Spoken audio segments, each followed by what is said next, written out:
asalaamaaleykum wa rahmatullahi alxaaji Mbengue Diop ak Mame Ndokh TV mbokk yi ñu ngi ziar ñëpp di gërëm ñëpp di ñaanal ñëpp ci weeru tedd wi di leen ñaanal yàlla yàlla barkeel weer wi ñu nekk te yàlla def jàngoro bu waay yor yàlla saafara ko ci barke weer wi soxla bu waay yore rek yàlla saafara ko ci barke weer wi ci barke Seydina Muhammad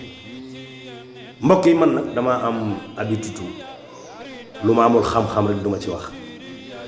parce que sama niveau d'intellectuel soriwul waaye nag tey li tax may wax day loo xamante ni ñépp a ko bokk il est très bec boroom xam-xam bi muy kan démb ci ngoon laa dégg ñu wax ma ni ma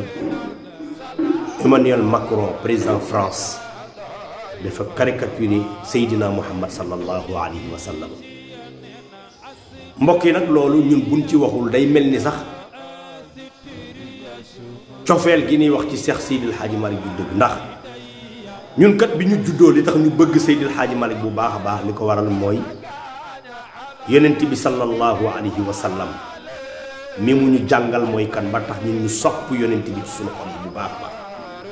donte le am na ñu ko fi jiitu ñu doon wax mbaaxu yonent bi waaye Macron da nga yéex li tax nga yéex mooy dafa am ñu la jiitu ci ñun mooy ñan Cheikh Seydil Hadji Malick si borom bi jaaw bu rafet boobu sunu maam Cheikh Ahmadou Bamba jàmbaari fakk tëdd jooju Cheikh Islam Cheikh Ibrahim Niass nga xam lu ne def na ko ci charia def ko ci diine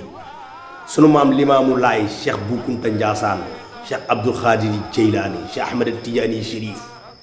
ak ñeneen ñi nga xamante ni bu ma leen doon lum tey du ma fi jóge dañu laa jiitu ci ñun suñu ay xol dañ cee def yonent bi ba encastré ko ci ba dootul deñ yonent bi dafa jaxasoo suñu deret li ma gën a kontaan loolu nag mooy fi nga defee li nga def ci yonent bi sallallahu alayhi wa sallam ci weer yi mooy day tax suñu gàmm gën a neex day tax ñun ñu gën a waxtaane yonent bi gën ñoo wax kan mooy yonent bi sallallahu alayhi wa sallam ndax sax Seydil Hadji Malick kat keroog ba tubaab bi ñëwee ni ko damaa bëgg nga jox ma sa benn doom damaa bëgg nga jox ma ndongo yi ñu la jox mu yóbbu leen ñu jàngi tubaab Seydil Hadji Malick daf ni leen man de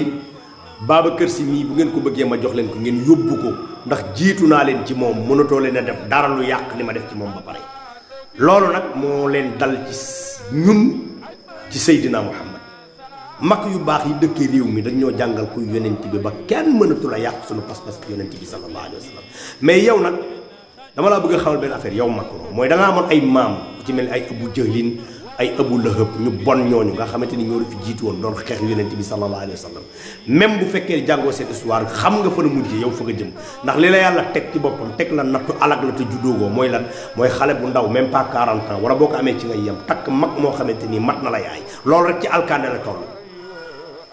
bi ci des mooy gis nga ñun yàlla dafa am lu mu def boo gisee yonent bi sallallahu alayhi wa sallam Seydil Hadji Malick ni mu toll Cheikh Ahmed Tidiane Chérif ni mu toll ci suñu borom ci ay may wax ni ñun yonent bi ay ndonga daaram lañu Cheikh Ahmadou Bamba Xaadimu Rasul njàmbaar gi mu def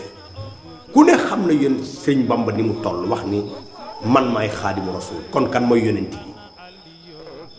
Cheikhul Islam Cheikh Ibrahim Niass boo yëree mbindam li mu wax ci Seydina Muhammad sallallahu alayhi wa sallam kon kan mooy yonent bi maam Limaamu Laay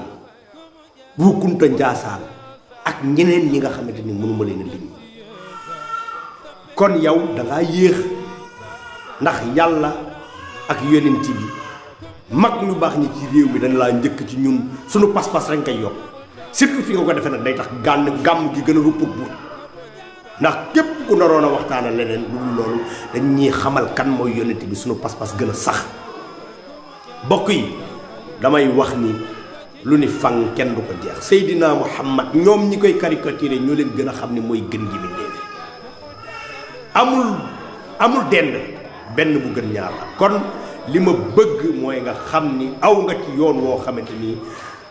kenn mënu laa tere yegg fa sa maam yeggoon ndax Abu Jahlin ak Abu Lahab ñu la ëppoon doole fop xeex nan façon xeex bu ne yonent bi te mujjul fenn kon nag tabarakallahu li ma lay xamal mooy ñun bu ñu soppee ay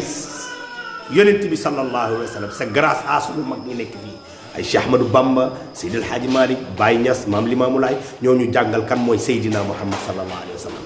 kon affaire bi dugg na ci deret ji ba pare mënatoo leen ci dara da ngeen di seetlu seen bopp rek alxaji Mbengue Diop ak Mame Ndokh TV jërë ngeen jëf